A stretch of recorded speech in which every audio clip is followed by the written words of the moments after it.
valeurs.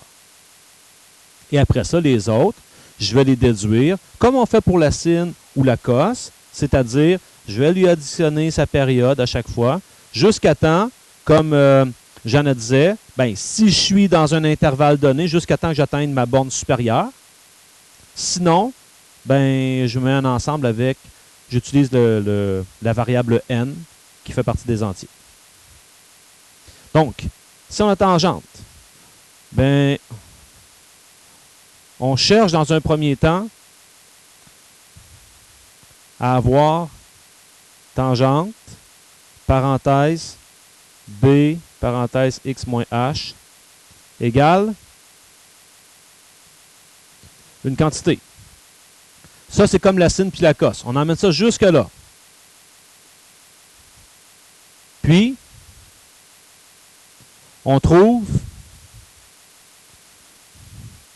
la rotation.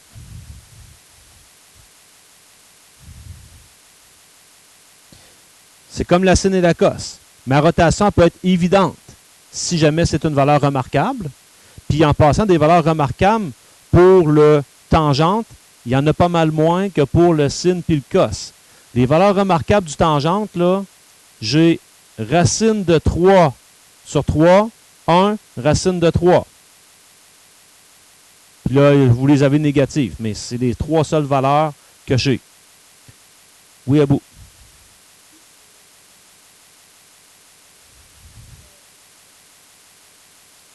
Oui, mais je te parle de la fonction tangente de base. OK? Donc, j'ai trouvé ma première rotation. Comme j'ai dit, ça peut être avec le socle ou bien avec tangente moins 1. Et une fois qu'on a trouvé ça, isoler x de b x moins h, comme ça. Et donner l'ensemble solution.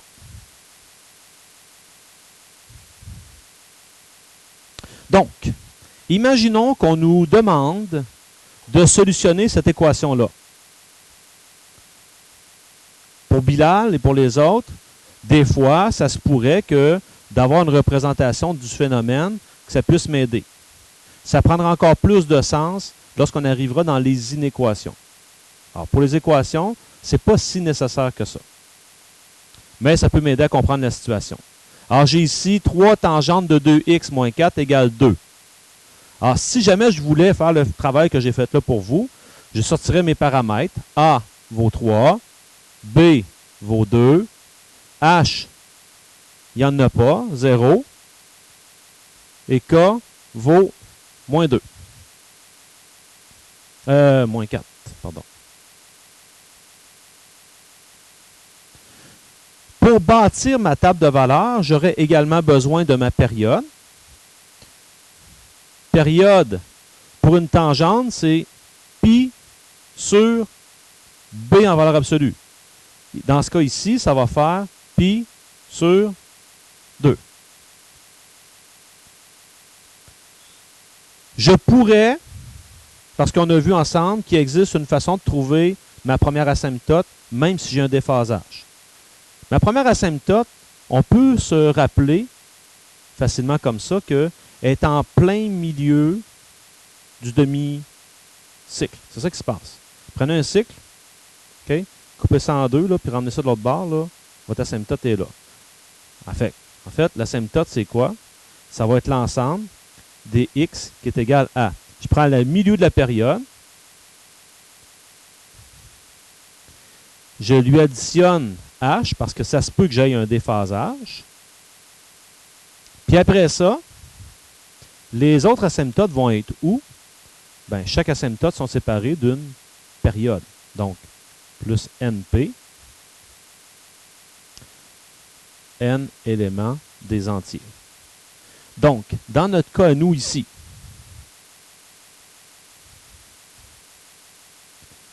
x va être égal à la période sur 2.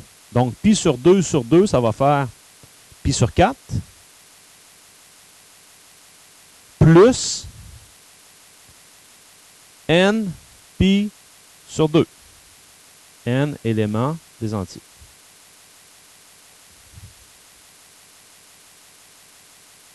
Donc, regardez ce que j'ai fait ici. Si jamais je voulais m'en faire une représentation, remarquerez que j'ai une période qui est là. Pardon, une asymptote qui est ici. Allons voir pourquoi. Donc, première des choses, j'ai placé ma période, demi-période, quart de période, 0, 3 quarts de période. Par la suite, j'ai fait des calculs qui se présentent. En passant, là, nous, on a vu qu'on pourrait sauter directement à notre dernière ligne. Regardons bien ici. Si je prends x qui vaut 0, tan de 2 fois 0 qui fait 0. Donc, tan de 0, dans mon cercle Trigo, ça donne 0. Fois 3, 0, moins 4, moins 4. Donc, je peux dire que je l'ai directement ici. Pourquoi que lui, c'est impossible? Bien, pi sur 4. 2 fois pi sur 4 qui fait pi sur 2. Pi sur 2, je suis en haut dans mon cercle, 90 degrés, c'est là que j'ai une asymptote, c'est non défini. Donc, je m'arrête là. Peu importe ce qui se passe, c'est une asymptote. Donc, peu importe ce qui se passe avec le cas, c'est une asymptote. Même chose pour les autres. Donc là, j'ai trouvé ces points-là. J'ai pris le temps d'en faire un graphique. Le graphique allait me donner, après un peu de travail, ce que vous voyez ici. C'est important de comprendre que dans mon graphique, j'obtiens quoi? Bien, chaque courbe, chaque morceau de la courbe est une partie de ma fonction 3 fois tangente de 2x moins 4. Et qu'est-ce que je cherche à trouver dans cette fonction-là? Je cherche à trouver c'est quand que ça vaut 2. Donc, je me tire une droite horizontale à y vaut 2 et ça touche à tous les endroits. Maintenant, nous, on va aller voir c'est où. Je vous dirais qu'il y a des bonnes chances que la première que l'on trouve, c'est dans ma première période, mon premier cycle. Donc, faisons ce calcul-là. On veut calculer 3 tangente de 2x moins 4 égale 2. Pareil comme pour les autres. Donc ici, je vais avoir 3 tangente de 2x égale 6. J'ai envoyé le 4 de l'autre côté. Je divise par 3. Tangente de 2x égale 2. Là, je pourrais aller voir sur le cercle. Mais si je connais les valeurs remarquables du cercle, je sais que 2 n'est pas une valeur remarquable pour un tangente. Alors, je fais quoi? Tangente moins 1. Donc, ça dira ici que ce que je cherche ici, là, qui est ma rotation, donc 2x, est égal à tangente moins 1 de 2. En radian, bien sûr. En radian, si vous vérifiez, vous devriez trouver 1,107 à peu près. Si j'ai un peu de précision, là. 1,107.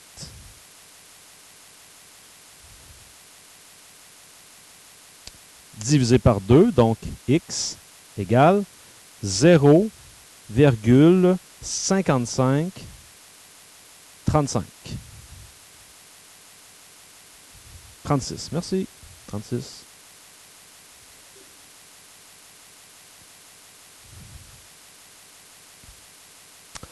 Est-ce que c'est nécessaire d'aller trouver les autres? Pas du tout. Ça, là, c'est ma première rotation. C'est pas du tout nécessaire d'aller trouver les autres. Pour avoir les autres, j'additionnerai directement la période. On l'a vu tout à l'heure. Alors, deux réponses possibles. Et je terminerai avec ça. Première des choses, ce qui arrive souvent, si on nous limite le domaine. Si le domaine est dans l'intervalle 0 à 2pi, par exemple. Alors, à ce moment-là, je me dois d'énumérer les réponses. Pour énumérer mes réponses, qu'est-ce que j'ai besoin? J'ai besoin de...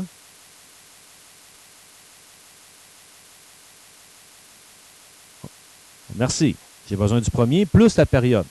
Mon premier, j'ai trouvé 0,5536. Je vous rappelle que la période est égale à pi sur 2. Donc, le suivant, ben, je vais prendre 0,5536 plus pi sur 2. Vous devriez trouver 2,1244. C'est bien ça?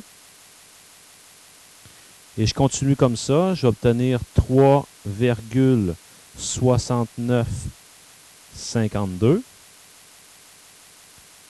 Je peux continuer parce que 2pi, c'est 6,28 à peu près. Donc, je peux encore continuer. Si j'ajoute encore pi sur 2 à ça, j'obtiens 5,2660, je crois. Donc, je peux arrêter à 6. Et là, si j'en ajoute encore un autre, je dépasse 6,28. Voici les possibilités. Bon, ben dans une situation, ça correspondrait peut-être à des secondes, peu importe. Voici des 1, 2, 3, 4 moments où ça se produit que c'est égal à 2. Et si mon domaine était dans les réels, à ce moment-là, l'ensemble est encore plus simple à donner ici. Tout ce que j'ai à dire, c'est les x éléments des réels, tels que x est égal à quoi? 0,5536 plus les périodes. N pi sur 2, n éléments des entiers.